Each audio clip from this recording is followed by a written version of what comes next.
Well, I think we figured out the bug, so I've been able to replicate, and it seems every time I hook a heart rate monitor in, the wattage in game stops being recognized. So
I have to disconnect my heart rate.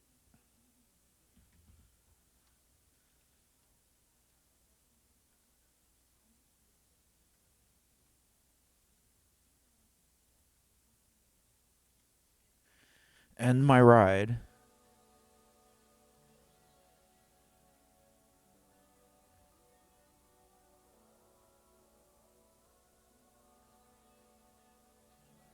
Clear all my connections.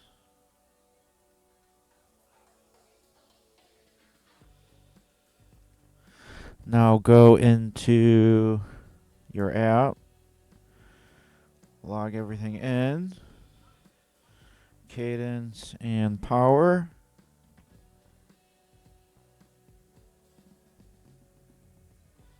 Hit ride. Calendar, go to my ride that I want to do today.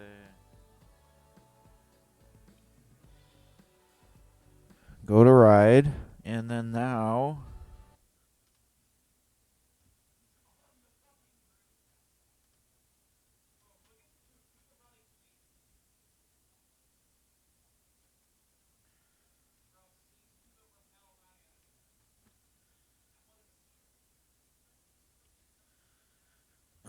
okay. And now we're moving, we're pedaling.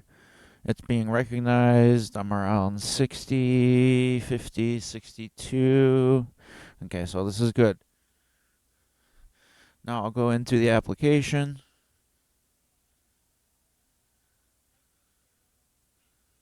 I will hook in my heart rate. And then look, as soon as the heart rate is recognized, the wattage disappears. So I have to go back into game, clear.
All right, let's try this one more time. I'll make a video.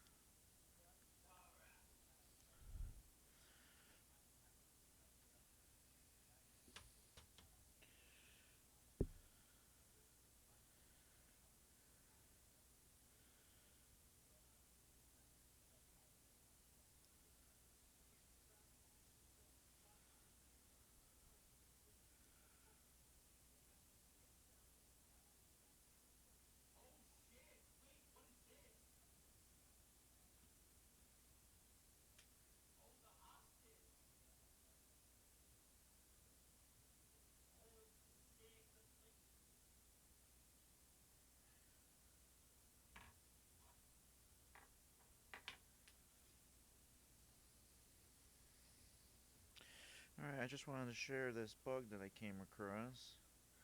I have the power meter, everything hooked in. Start my pedal, don't mind my shoes. We got wattage, in game.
All right. Well, at least we've been able. Ow, bitch. What if we try a different heart rate monitor?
Well, it's charging. I guess I'm just gonna have to take off the heart rate monitor and then just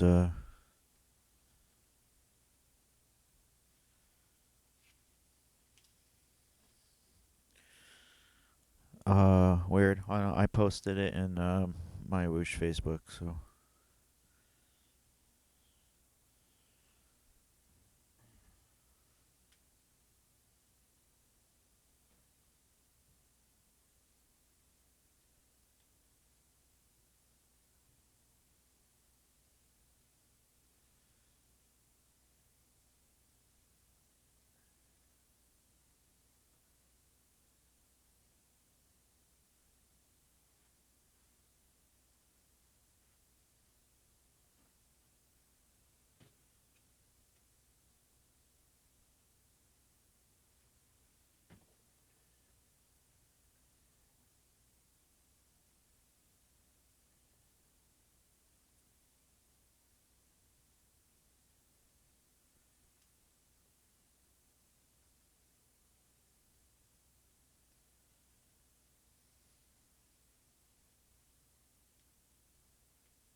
super hot. And my phone gets like super hot now with this update. All right, no heart rate monitor.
Okay, well, I thought I paused this. Why is this not? Okay, well, we're going to get to this now because apparently it's working.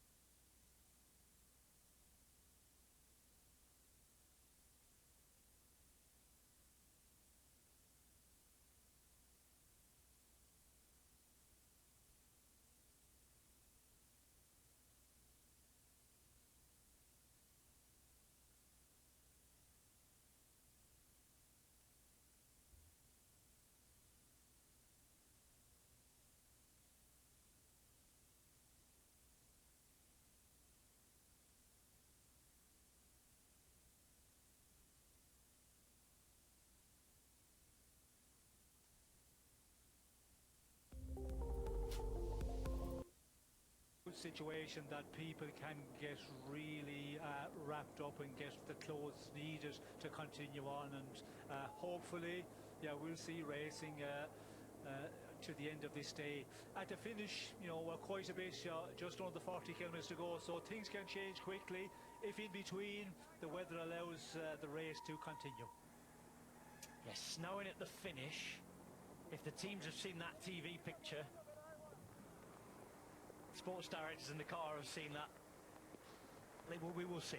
We will see. There are, of course, representatives appointed now, including Matteo Trentin, Oliver Nasser, two of those at each race from the Cycling Riders Union. But to get everybody down, look at this. I'm thinking even more of that Mywhoosh day now when you and I were sat in the commentary box at the finish. It was just like this, and the race, well, that year didn't happen. We had to come back the year after. Yes, and yeah, we were worried about the race, so we were worried about getting off the mountain as well. we were. We don't have that problem today. We're in a nice warm commentary box in the studio. I'm just hearing 2 degrees and snow at the finish.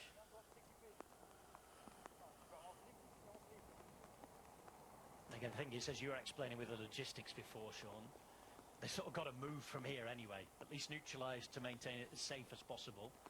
But they've got to move from here. They can't just all... There's not enough room for everybody in the cars, as we've got the morning exercise class.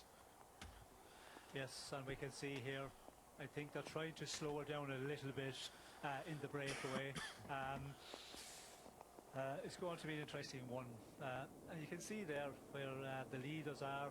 There's still that little bit of sleet on the road there, slushy, so that is always a danger, and you just have to try and get the riders down at a slower pace, make it a bit safer, and then call a decision a bit later on if it allows, with the weather conditions, how it will be when they get a bit further into the stage. And you haven't seen the motorbike go down before. I fear for those pilots as well. not particularly pleasant. Standing water, sleet, snow, cold. And we saw Tierman Ardesman there warming up like he was about to bowl the 10-over spell at the members' end at Lord's.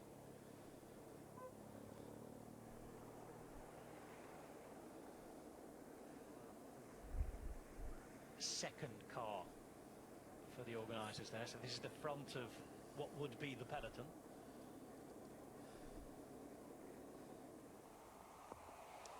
Now back in the breakaway.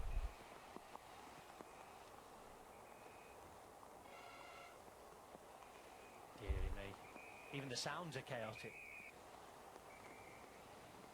The screech of those brakes. We're hearing from our producers that the snow is intensifying at the finish line. It does look brighter over Bill's Mothers for once, doesn't it? But I'm afraid we're going up higher. There's Michael Matthews as we wait for news.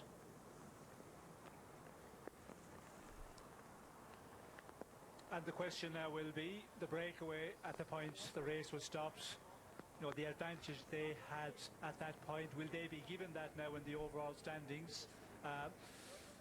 So it's yeah, a real interesting one, and a lot of discussions going on here. Everybody, you know, talking to the race organisation cars, and you can see, you know, this part of the peloton, a number of riders out here in front, and you know, they're being slowed down and try and get organised again. But will the weather conditions allow anything to, you know, be organised from here on? Will they be able to continue on with the race?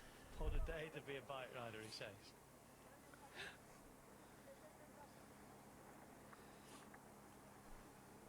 Brandon McNulty in there as well.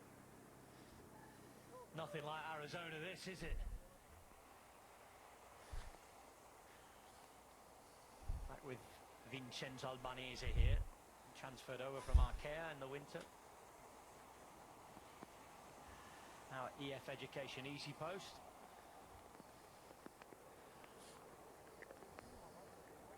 Stay dry, boys. Or at least try. This sort of no man's land of not knowing what's happening, it's almost worse than any other scenario at the minute, isn't it? But they've just got to get down this hill. Yes, and you've got to continue. You know, you cannot just get into the car and you know, not get back out again. With the hope that the race will be stopped. Or, This UI is very pleasant. You know, the stage, I really enjoy it. As we get further on here, you cannot take that risk if you want to continue the race. And as we've talked about, you know, this is an important one, but yeah, we can see it's not getting any better, the road conditions, as we go further on. Now then. Oh, we had an issue on the cars as well there.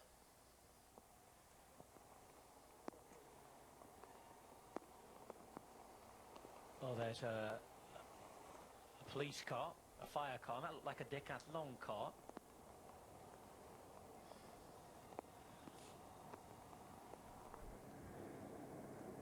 Well, more fast bowlers are warming up. Jesus, that guy's working. But if you're going to do that, they usually call the game off. Certainly in this weather. Thankfully, Jorgensen can muster a smile. Just before he gets ready for his own quick spell. I can't help but feel him run a bit of a hide into nothing here. It's starting to look that way. Unless things suddenly clear up at the finish line. I just think people in the cars see the images that we've seen of the snow.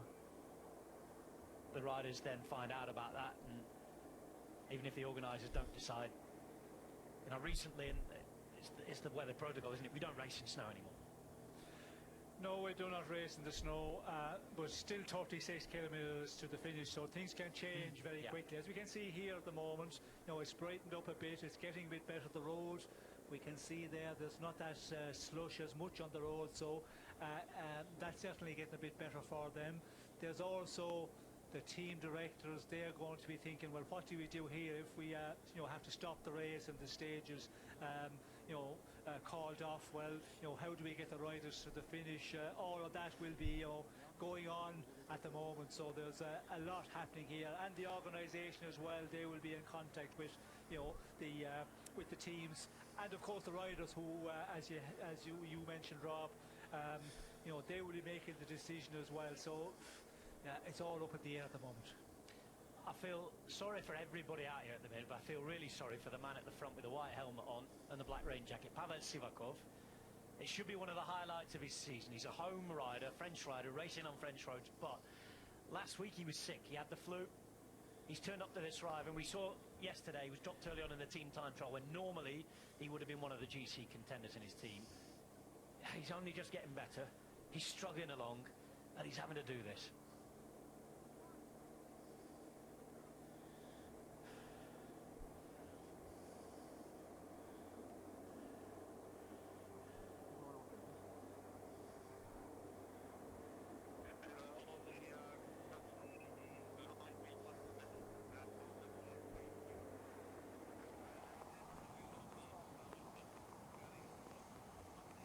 There's again another faint radio message. I'm not sure if you at home can hear that in the distance or if it's just being beamed to us, but it's not strong enough for us to hear.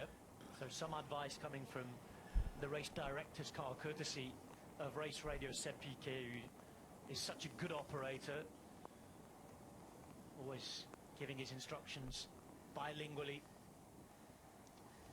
Native French speaker, but of course he's raised in London, so he's native level English as well. There was that incident, whatever's happened there with one of the race cars. And we're going to go for a break while we try and get some more info for you.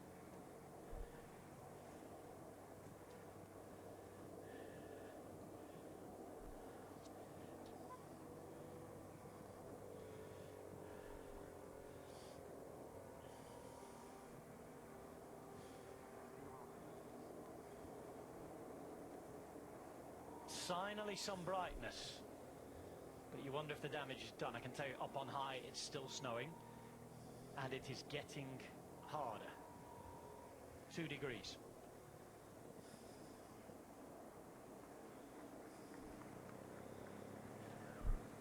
And we're coming to the points of the stage, intermediate sprint points. It is about the lowest point altitude we're going to come. It goes down a little bit afterwards, then it starts to creep up again. So the organisers are hoping, I think, if we get to that point, it will be a little bit better. The temperature might come up 1 or 2 degrees. We can try and entice the teams and the riders to continue on riding and see what happens as we get towards the final mountain, because it is uphill, of course. Yeah. So it makes it that bit safer. But if it's snow or slush, sleet on the road, well, then it's not going to be possible. But that is a bit further on, so they're playing that game, and the organisers, they want to go on, they want to try and continue on the stage, try and finish it as possible. But yeah, time is always a good thing, just to see what is out front and what is on that final climb today. And unfortunately, it's going to be a mountaintop finish. If we could get down to the valley, well, then they'll be saved, and you could continue on the stage, but this is going to be the problem.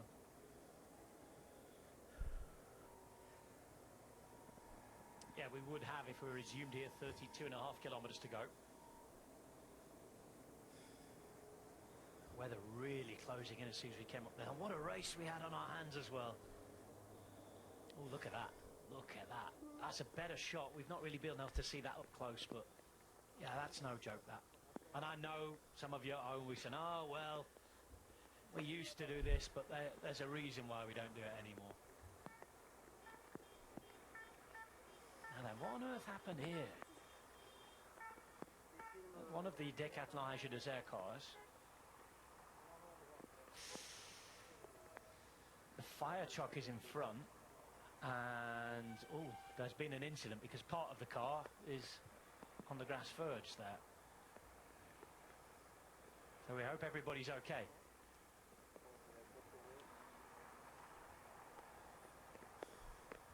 A collection of problems, and again, for those, we're talking about the snow now with the finish in terms of continue, but the first issue was completely the right call, having seen that now with riders on the descent and things like that. And it sort of surprised us when we saw it, but having seen that now and all that slush on the road, what can happen, You know, thankfully that's just a bonnet. We don't want that happening to bodies, do we?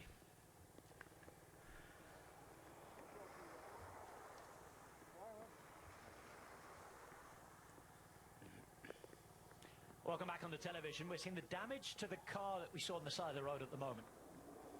Décathlage is there with that car out in front. And they'd come a crop at, I think, with one of the fire trucks there. It did not look good. Here at the front of what is the peloton, or was the peloton, it's still neutralised. We're descending, it's getting warmer. But up on high, it's getting colder. And it has been snowing rather intensely. Matteo Jorgensen here is at the front. We've heard that there's been conversations or requests to have a conversation with representatives of the cycling union, namely Matteo Trentin and Oliver Naassen. And we wait to see if we're going to have racing. It's beautifully set up today for a race. But there's no easy solution here. Whatever decision's taken, someone's going to be disappointed. We just have to make sure it's the safest decision and the right decision, even though it's perhaps going to ruin some days.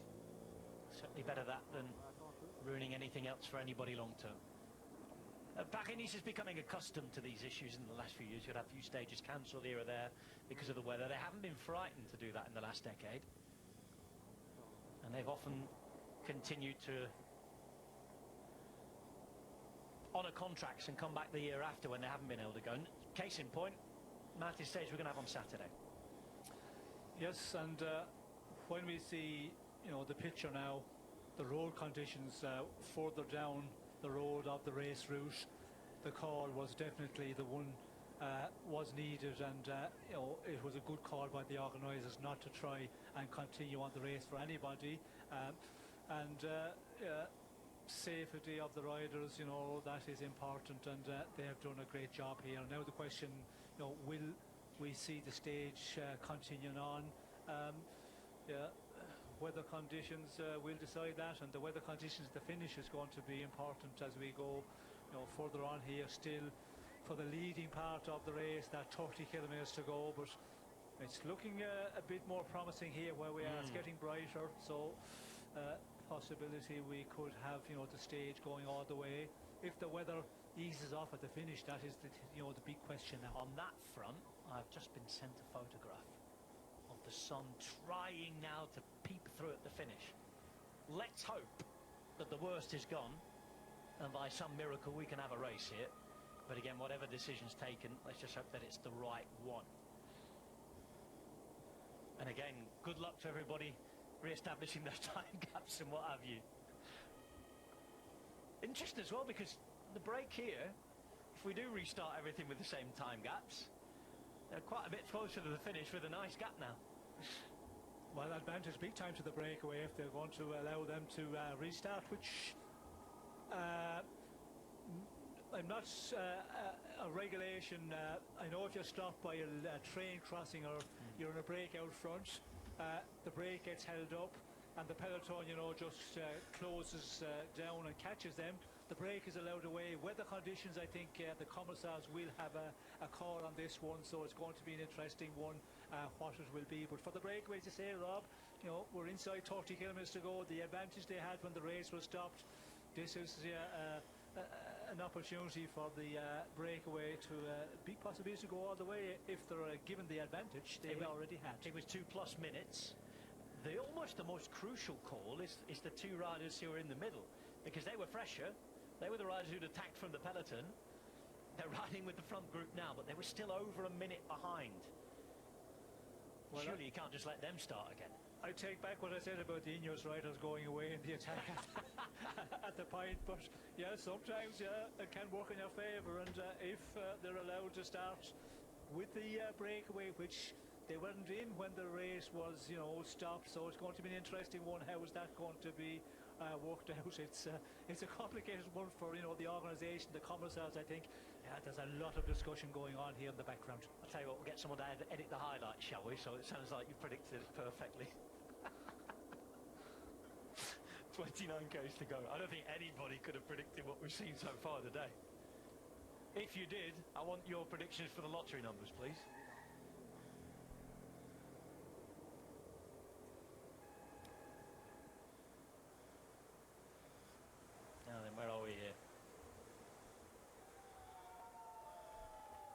of the peloton. No Caja Rural riders in the break today. Everyone's just still all over the road as well. It'll take a time to get everybody sort of back to where they were. Still not found a place where we stand now then. I heard something about stopping there.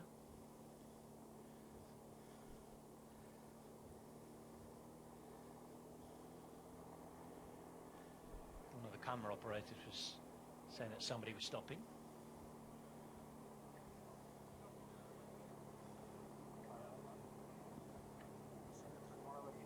Well, I think they will have to stop because, you know, we see the peloton, those riders way back behind, and, you know, everybody was pretty much together. There was riders who was dropped as well, of course, on the climb. Here we go. Here we go. Yeah, it's... so they're going to stop the breakaway here. It's what they've got to do. Let's listen if we can.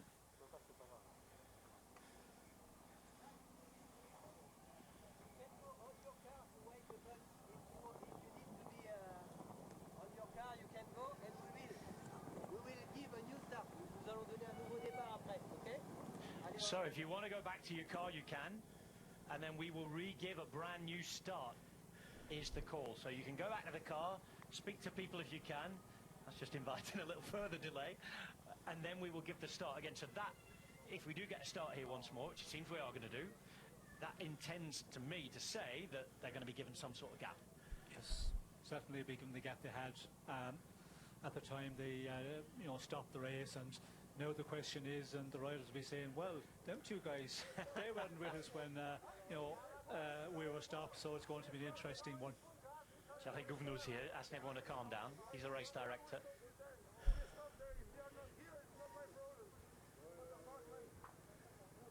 Calm down, says Yves Lompard. Ivan Romeo's a young man who's new to this. It's not Yves Lompard's first rodeo.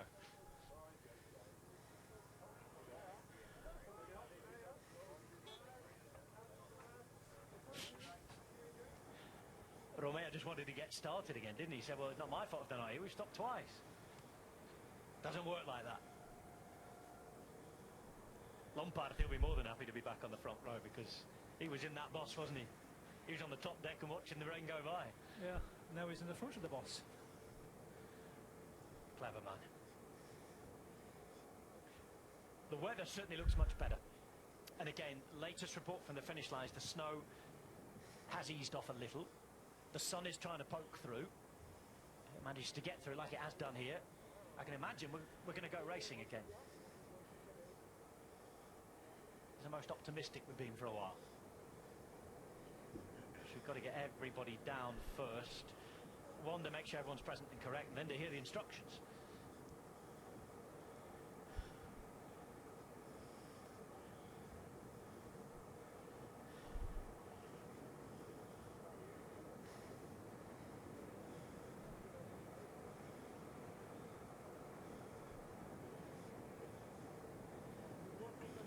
So if we are to resume here, there will be 28.8 kilometres remaining.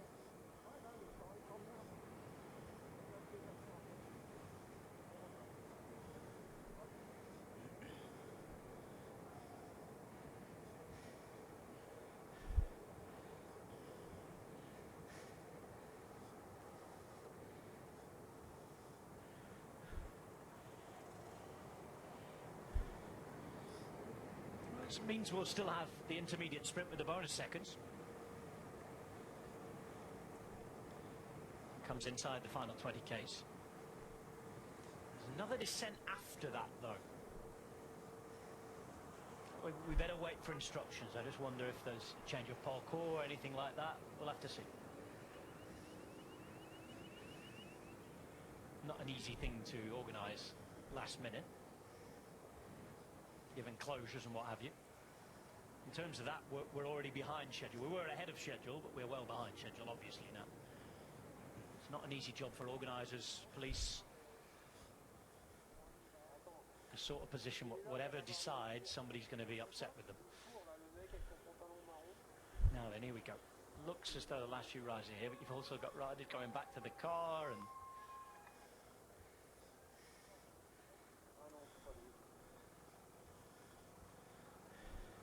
sharing food up between teams, that's nice. Everyone's in the same boat here.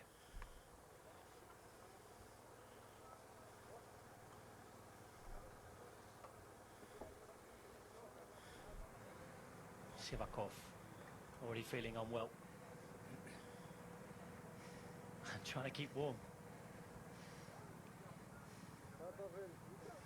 Oh, look at that. No, oh my word. Not in a good place, Pavel Sivakov there. No, and as you mentioned, Rob, you know, coming out of had a flu sickness and coming back in is the last thing you need. And you can see how cold he is, and yeah, we can see everybody just, you know, wrapping up again here. And you know, this is always a problem to get the riders, you know, all together on the line, on the front, let's say here, and you know, get the race started again. For the organisers, this is just a nightmare. From Dijk there, you can see Lipovitz, who was shivering again. Now then.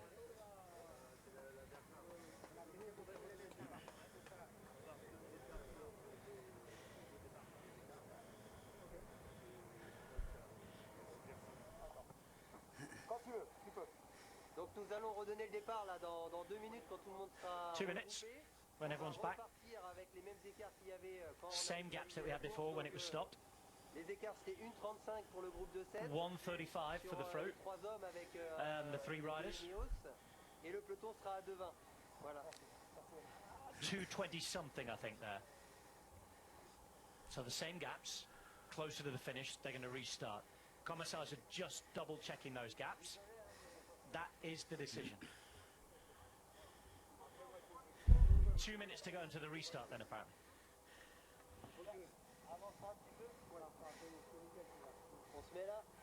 You could just see that Matteo Trentin did come and have that conversation with Thierry Gouvenou. He seemed happy enough with things. Oh, look how cold it is, though. Sylvain Monniquier there. Thibaut Garnolec alongside him. There's Seb Kike on the left-hand side with the sunglasses on. He's been in that nice warm car, but he's been doing a very good job of keeping everybody informed on the radio. Time for some hot tea. And to shake some life into those limbs.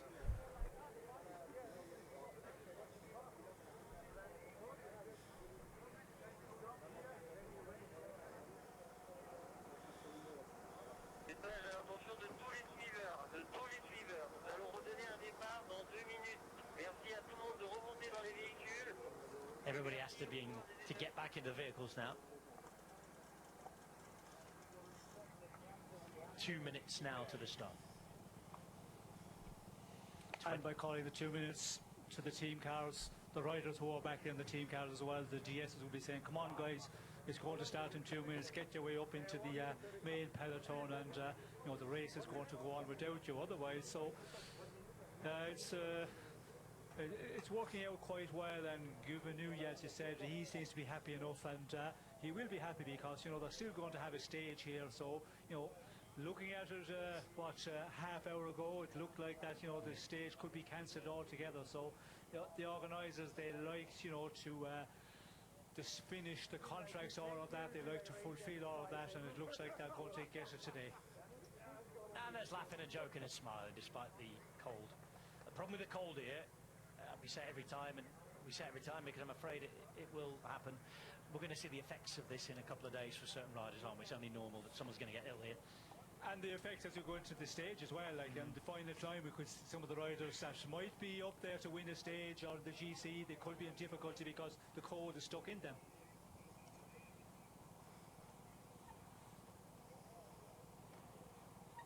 Teeth chattering.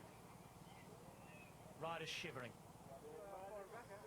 It's been miserable. It's too cold, say some. But they're going to have to ride here. This is Oliver Naassen, who has been in conversation, representing the riders alongside Matteo Trentin.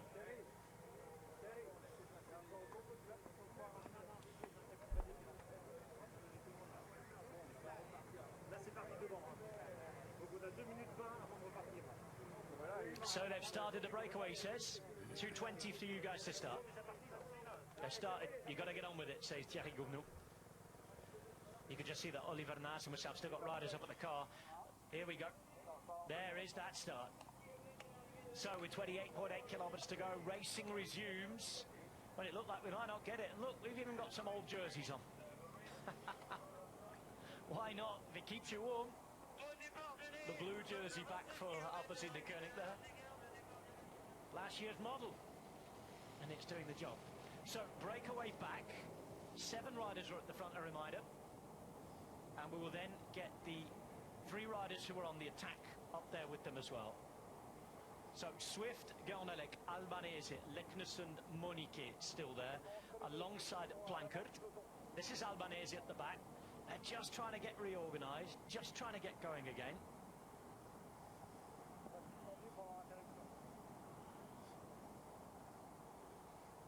And in just a few seconds, we will get the next group given. 1:35 to Foss, Tarling and Smith.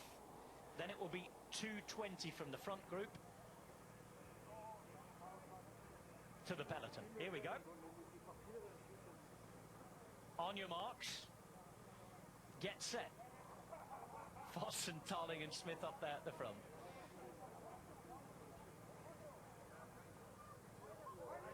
I couldn't see Smith. Maybe he's decided not to go again. 1 minute is called for the peloton.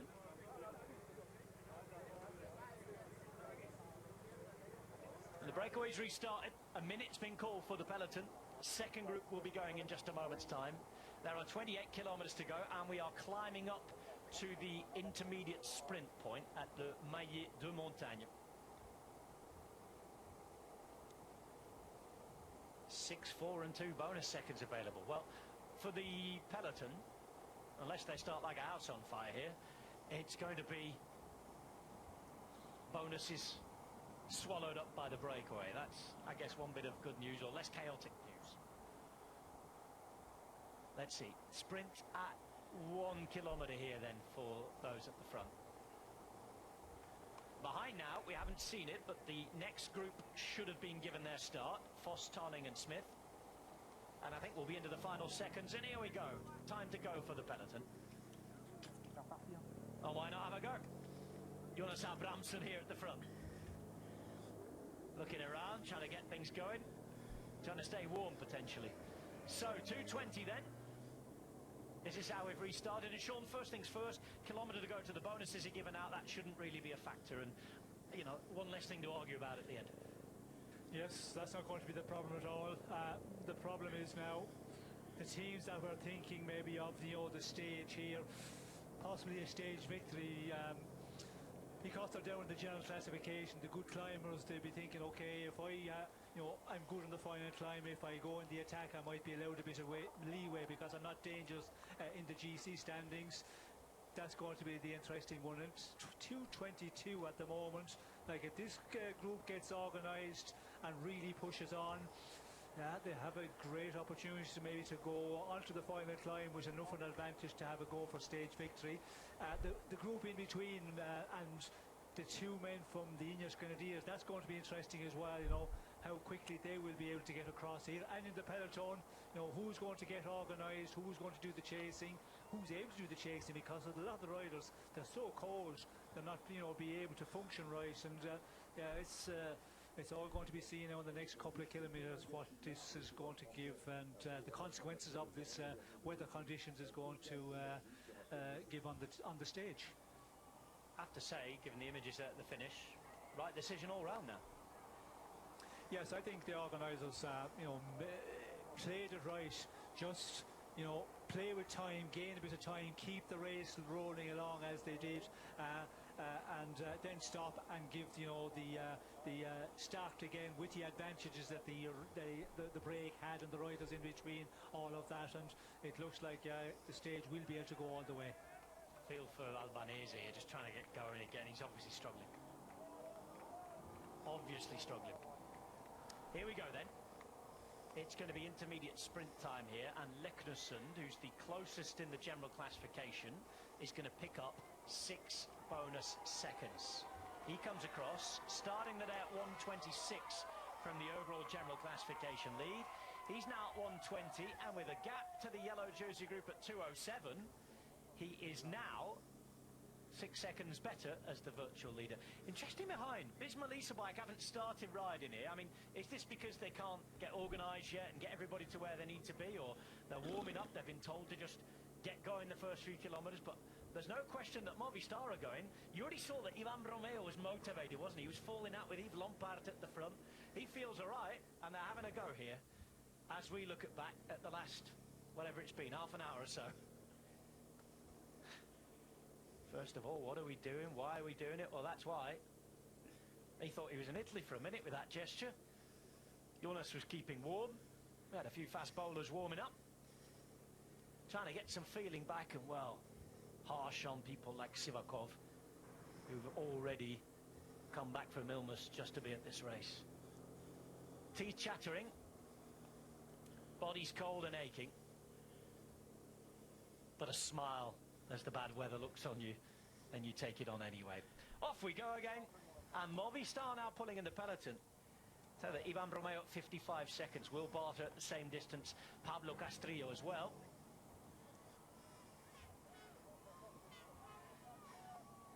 How does everybody take it from here? Gap has gone down by a few seconds, 2:03, and at the front of the race is breaking up here. So we saw Leknesund off the front, over the top there. Swift, Plankett, by the way, has gone for last year's jersey to try and keep warm, in the blue now, as well as Gashignat and Monique have just been distanced. That means Leknesund, Gjalnarek are at the front.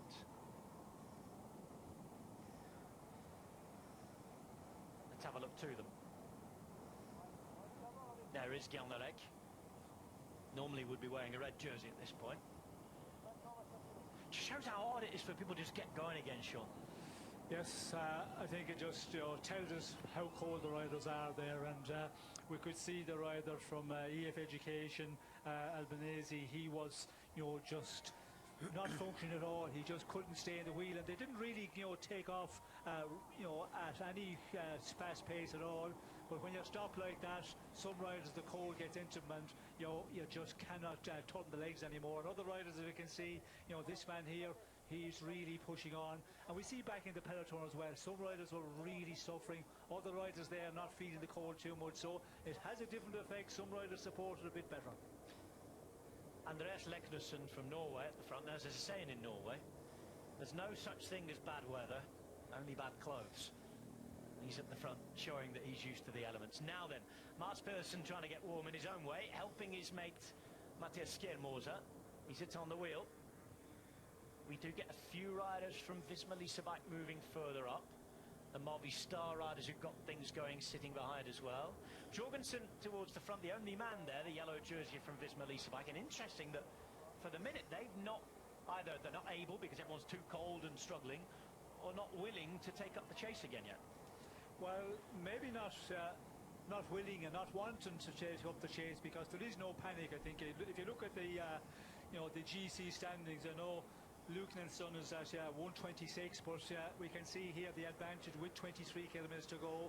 So maybe they're just holding off. And the way the pace is going as well, we see Mats Pedersen in the front there, and we see Movistar pushing on. So the pace is very fast at the moment, considering they're starting from being standing around for quite a while. So leave it just roll there, and if somebody else wants to do it and are doing it, let them at it. An armchair ride to the front and the foot of the mountain, maybe. There is one more climb to go before we get to the final climb. That's the third category, Kudra Shaban. And we'll be up it in 10 kilometres time. It's 2.7 kilometres at 5.2%. Getting warmer, now that can happen. Staying dry, I think, is an impossibility given everything that's happened today. So Leknesund has launched. It's an opportunity perhaps he thought he might not have, really. It would take some ride to hold everybody off here on his own, even with his ability, but not many times he's going to find himself in this position. He's got to go for it. Yes, got to go for it and see what he will have as we get to the final climb, if he gets to that. But yeah, unfortunately, other teams wanting to push on, notably Lidl Trek there with Mats Pedersen, and the team directors as well. They will be in discussion with the riders. How are you feeling? Are you feeling cold? Are you able to function well? And if their leader as we see Skelmus there very much to the front. If he's feeling okay, Mats Pedersen, is okay the way he's riding on the front. Yeah, it's an opportunity maybe. Some other riders are really suffering. The cold is affecting them a lot, and they're going to be thinking about that. Well, let's go for it. Our man is as good, or our team is good, and let's push on here. Skelmos the start of the day at 36 seconds from the overall general classification lead. Mats Pedersen has dispensed with the rain jacket and is back to work. Niels Paulett is helping him.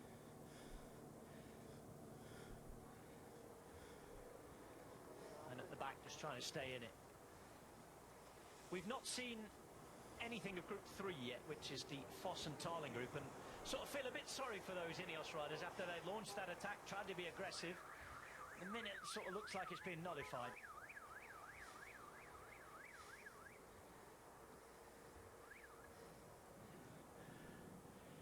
There's Sam Watson of the same team.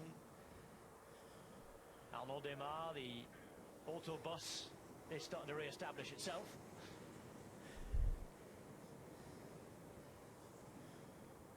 Team Medley group up here, and it'll be come again tomorrow. Fabian Lienhardt with them. Comes from a good cycling family, doesn't he? And there's Bob Jungels. Back with Legnussen. 2:06 in front of the peloton. Look at this, cracking the flags now. Sunshine.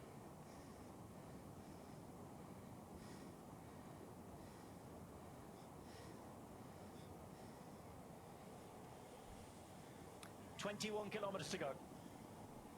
Action on the final climb coming, and it's coming after this final commercial break on the TV.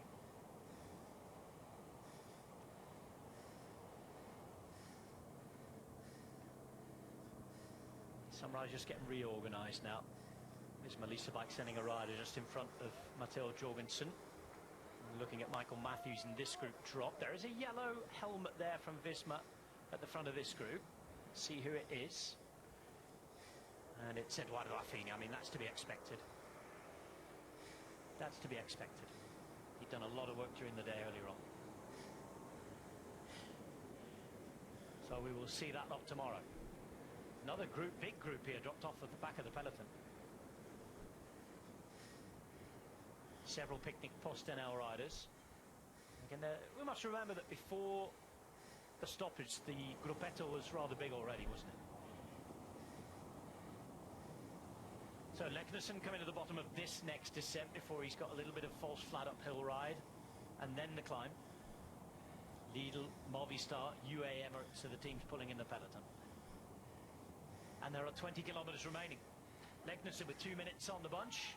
1:20 after those bonus seconds is now his delay in the general classification.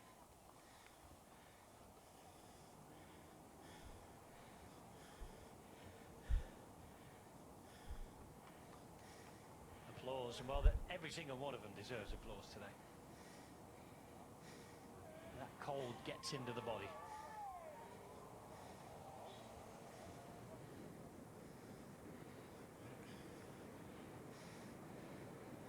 Fabio Jakobsen towards the back here. This is a second group that just fractured off the peloton. Maybe a quick chance for them to get back on for now, but if it goes uphill again, then most will be dropped quickly. Gap continues to come down with those three teams working. Oh yeah, they very much are dropped from the back of the peloton. That's a much smaller group there. Yes, a lot of riders being distant, and of course we did see before the bad weather stopped the race. There were already riders quite a bit off of the peloton, out of the peloton, and got back in there, so they'll be happy enough. And yeah, they got a bit closer to the finish, and the day is not going to be as long for them. So but you can see there the way this front end of the peloton is quite a small one. I think normally it would be a bit bigger if the weather had been good. The cold conditions is taking effect on some riders, certainly. Legnussen leading. We've had our first update now on the Foss, Tarling and Smith group. 1:05 is the gap to them. 2 minutes to the peloton here. It was the second group on the road, the first chase group. Swift, Guernalec, Monique, Gachinal, Plankert. said to be around half a minute. Well, look around. Maybe closer, let's see. Certainly after they just had that downhill there.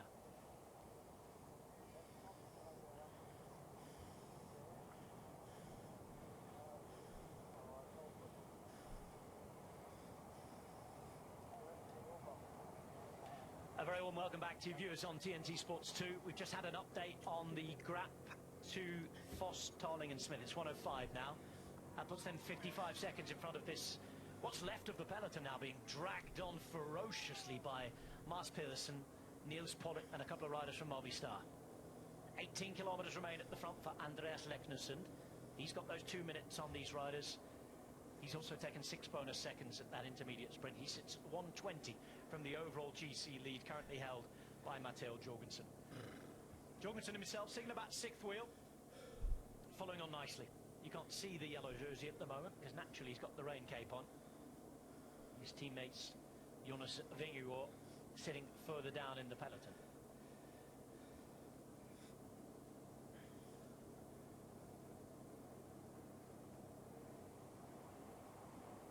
Yet it's just 15 seconds now to those chasers, so maybe a chance to regroup. But the next classified climb's on its way. Leknersund just giving it a go himself. It's a long way on your own. Yes, unfortunately, I think it's upset the breakaway because they were working well together.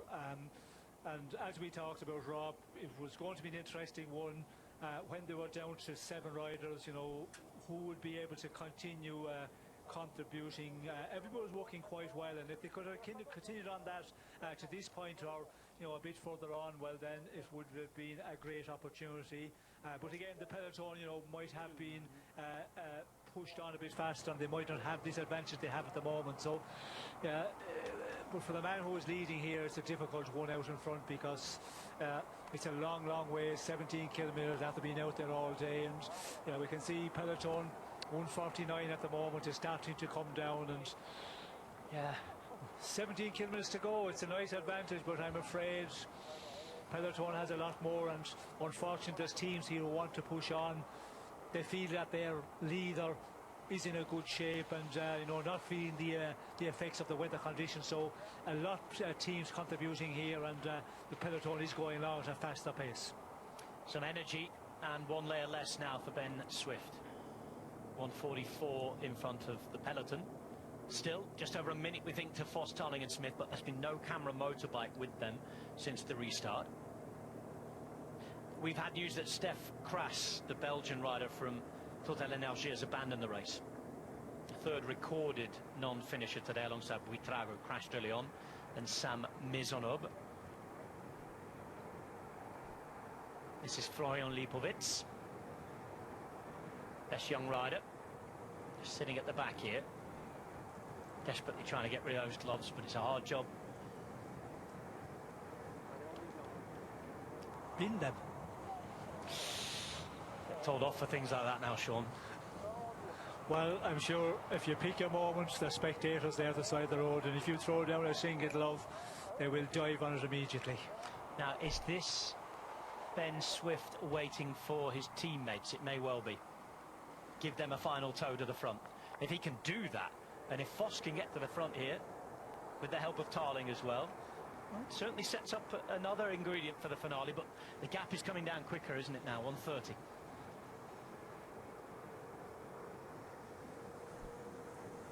Not the ideal, the rain, to get rid of rain capes and gloves and things like that. Oh, Florian Lipovitz is still trying.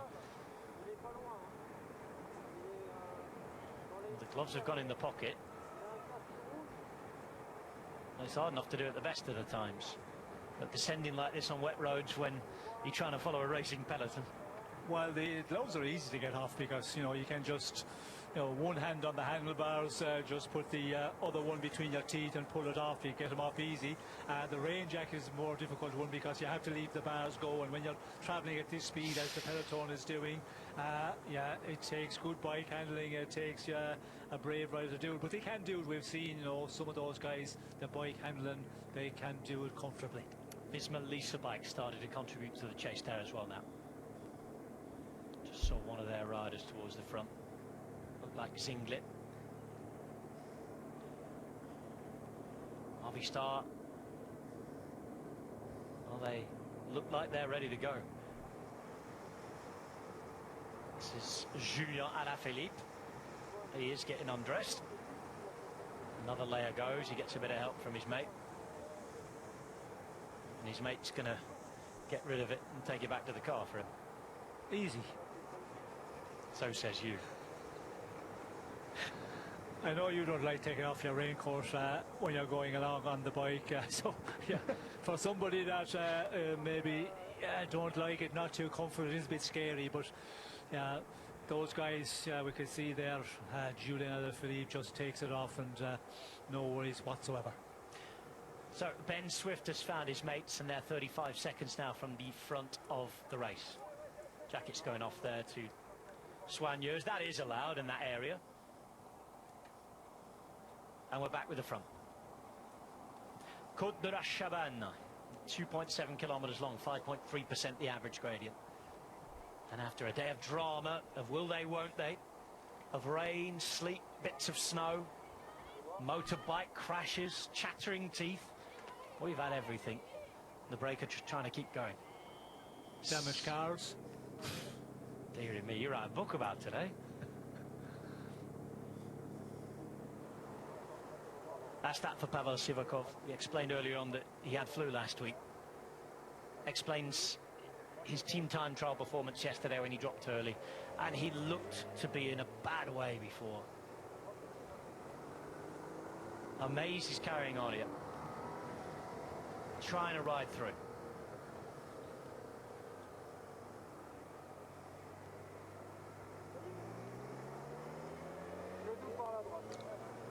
Cortina for Movistar, dropped from the bunch now. 156 is Harry Sweeney. He rides for EF and is no longer at the front. Vincenzo Albanese, no surprise he's been caught. He was really struggling after the restart. But look at the numbers Movistar have here as well, Sean. Yes, they have numbers, and we've seen they started with intent the moment the restart was given. They were the ones who pushed on, and they've been joined by a number of other riders here. And you can see the damage it's doing at the rear of the peloton. You know, they're just out the rear door rapidly. Riders losing contact, and yeah, the gap is coming down just a minute at the moment, and yeah, still that 14 kilometers to go. Yeah, I am afraid for the breakaway, unless some of the riders in the breakaway, you know, can really put up a big performance, or the ones in between who should get back to the front of the race will be fresher. But yeah, they have a lot of, you know, real super talented riders of this sort of finish here, who just waiting to spring into action on the final climb. Paulet's still riding. That's that though for Perstranhagenes. This, by the way, is the penultimate climb of the day right now. The third category, Côte de la Chabanne. The final climb, the first category, Loge des Gardes. Almost 7 kilometers long, over 7%. And last time we were here, it was Pogacar putting almost a minute into Vingegaard, after Vingegaard had been the first rider to attack. He said he didn't have good memories. Time to make better ones, maybe. Let's see how he's reacted to this as well. Currently sitting further down in the peloton. Remember, he now wears that red and white helmet. This is Lenny Martinez. It's been a bad day already for Bahrain Victorious, even before the rain got worse, because they lost Santiago Buitrago. Martinez sits at 108. He's now the main GC contender for the team, and he's not enjoying it either. Look at that face. Last wheel here. Paulet imposing the pace. It's like watching the Tour de France last year, this. Deary me. Surveying the damage as well. Let's go back to the front. 49 seconds in front of the peloton. They are 500 meters from the top, and well, Thomas Gachignard is about to complete a quite brilliant day for him in the King of the Mountains competition. He's going to take the polka dot jersey, and it looks as though he's going to take more points here. Well, he takes maximum points this time with Leknesson hanging around, we'll see. But he's going to take the polka dot jersey, it seems. Pedersen now. 15 seconds from the front of the race to Foss, Swift and Tarling. And this is all that now is left of the main bunch. There's Vingegaard sitting in the bottom half, alone, not far from Vlasov. Jorgensen also sitting alone, but in around 15th position. It's not the look we'd have expected at this point from Visma Lease bike. No, although Jorgensen, he looked pretty comfortable enough anytime, you know, when the race was stopped. He didn't look to be affected too much from the cold conditions. We did not see Vingegaard at all, so he's sitting a long ways back there, and this is going to be an interesting one. You know, will the effects of the cold conditions, just stopping and waiting around, will that have effects on, you know, some of the big favourites here? I think it will have effects on some riders that you would expect to be here on this final climb, but who will that be? This is Warren Barguil, there is Julien Alaphilippe. It's like watching the French stars 10 years ago. Three chasers still here. It's Tarling trying to bury himself to get Foss back on, but this might be a great effort a little bit too late, because look who's motoring over behind. Mars Pedersen is on a mission with Niels Paulit. 12.5 kilometres to go. By the way, whilst we were commenting on what we saw there's a quick image of Gachinard going over the top first. Maximum points on every climb today. He has taken that polka dot jersey from his teammate. Job well done for Total Energy. Just 32 seconds back to the peloton here. It's come down like the weather conditions. The sleet has just melted down. The time advantage just have come down rapidly. We can see 32 seconds here, and you know, this man on the front, and yeah, the classics men. We can see Pedersen, Paulit there. The guys, you know, these conditions, it doesn't seem to bother them at all, and certainly they're showing that the way they took off there, and when they start riding in the front, the way they have blown this peloton apart here and just shelled so many riders. And it's a tiny leading group. The front end of the peloton is, you know, just got so small here because of the conditions and the pace being set by these men on the front. 3 Ineos Grenadiers pawns up the road. Again, nobody would have been able to forecast, evidently not even the weather forecast. It's been a strange afternoon. But the deciding factor, the result, the winner, the effects on the general classification are yet to be seen. We're approaching the final climb now. Downhill here for the next few kilometres before the start of that almost 7-kilometre rise to the finish. Above 1,000 metres at La Loge des Gardes, where earlier on it was snowing, and now the sun shines out. Mars Pedersen too quick for the rest of them, too good in the corners for the rest of them.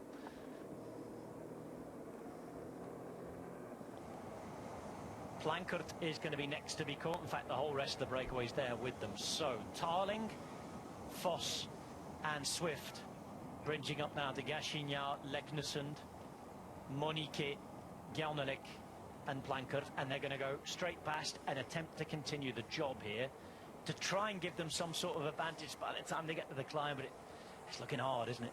Yes, I think you know, it's not going to happen for them. You know, in under 25 seconds, 24 at the moment, and you know, the way the peloton is going to continue on over the next number of kilometres with the men on the front just piling on the pressure here. This gap is going to come down a lot more, and yeah, the final climb, you know, it's going to be a long one for the riders in the breakaway. It's not like the ones we've had where you know, they're 2.5 kilometres. It's quite a longer climb. I know the gradient is not super steep, but the peloton is closing in fast, and there's a lot of riders here. Unless we will see the effects of the conditions affecting a lot of the riders we would expect, but certainly Little Trek, they must be feeling confident. With Skelmos, he must be feeling well. Also, you know, with Paulit riding, they must have, you know, riders there who say, I'm okay, I'm feeling all right here. Because if you're feeling, you know, really the cold is in you, then you will say, okay, you know, do not push it on as much, allow me to, you know, a little bit of a chance to get warmed up, and maybe for the final climb I will be feeling better. So yeah, it's going to be an interesting one here on this final mountain of the day. 17 points in favour of Gachinard, overtaking Deletre's teammate in the classification, and given that the final climbs points are likely now to go to the GC guys, That should be the King of the Mountains jersey today for Gachinha.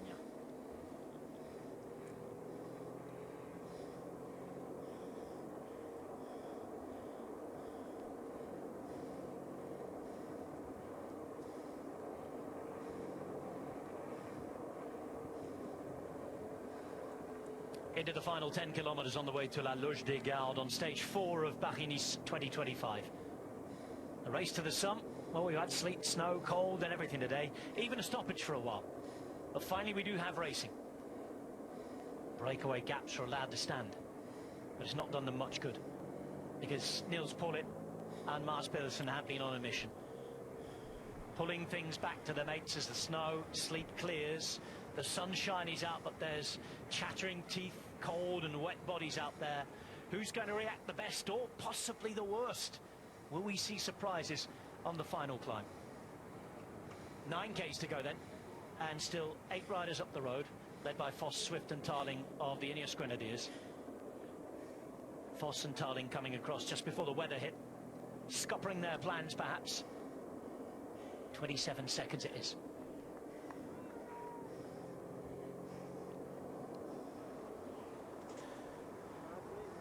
Alaphilippe with an issue.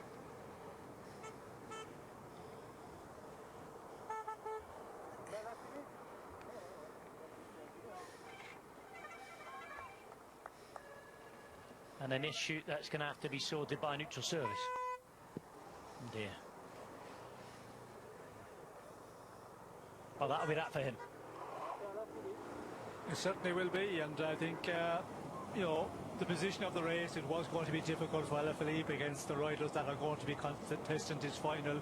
But just looking at this final, I was saying there earlier, it's not too difficult, but when I look at the gradients, you know, there's quite a lot of, you know, 8+%, 9%, so it is a one. I was expecting, you know, 5%, 6%, but when I looked at, you know, the profile of the last climb, yeah, there's a lot of kilometres there where the gradient is quite high, and this is going to be cause, I think, a lot of riders will be in difficulty because of the conditions they have been through. And in a normal situation, dry day, good conditions, it would cause, you know, quite a lot of splits, but I think there will be bigger ones here because of the weather they've got and the stopping of the race. All of that will have a bigger effect on some riders.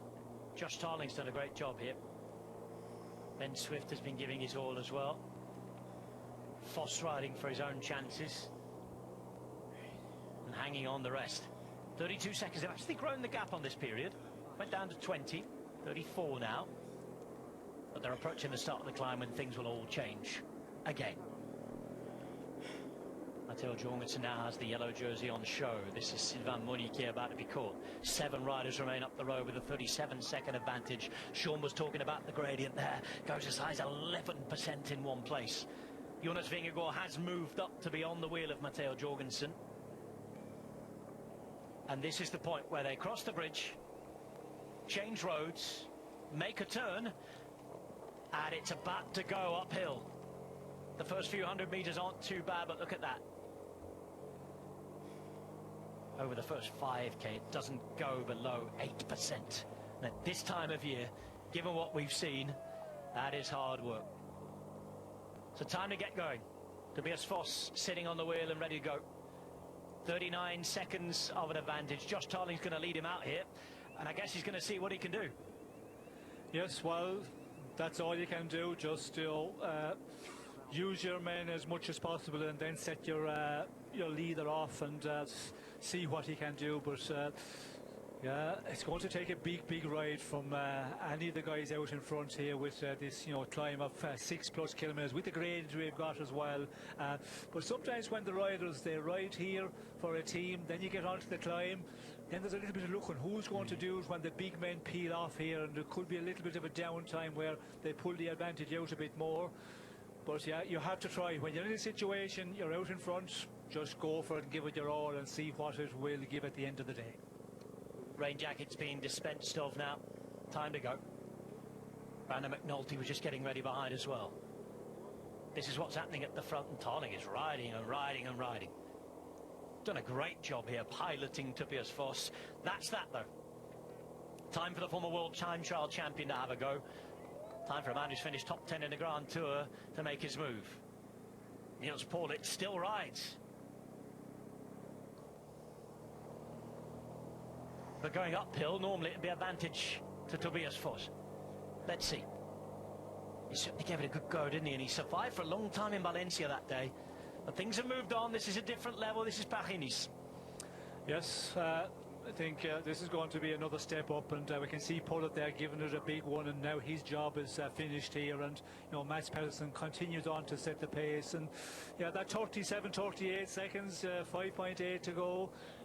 If Tobias Foss can put in a monster performance, he might be able to hold off, and again, you know, we might have a little bit of time now when Mats Pedersen finished, and the Movistar, will they be able to continue this you know, infernal pace in the peloton of big favourites here and the race leader? That will be the question, but I'm afraid 37 seconds, it's just that little bit too small advantage to be able to hold on for the leader on the road. Foss with 35 seconds, and it's reducing as Mats Pedersen continues in this mega mood he's in. There's a team time trial of Movistar riders. There's a full team pursuit there, sitting on the wheel. 33 seconds. Foss, by the way, a winner last year. Thankfully we can get the ride done. No heart rate is a little frustrating. We're going to see if I can use including the World Time Trial Championship. On the road, the one I have for my arm. There's just that stage in the Alps plus the Norwegian title earlier in his career. Those national championships races are always very different affairs anyway. Now then. Oh, word. Paulus, we talked about victims of the cold. He was looking in great form at the start of the week. Along with Aurélien Paré-Peintre. It's cruel, but it's happening. Paré-Peintre and Paulus losing, and this early, that's their Paris-Nice gone. Yes, well, we can see still 5.2 to go, and you know, losing contact at this point, and you know,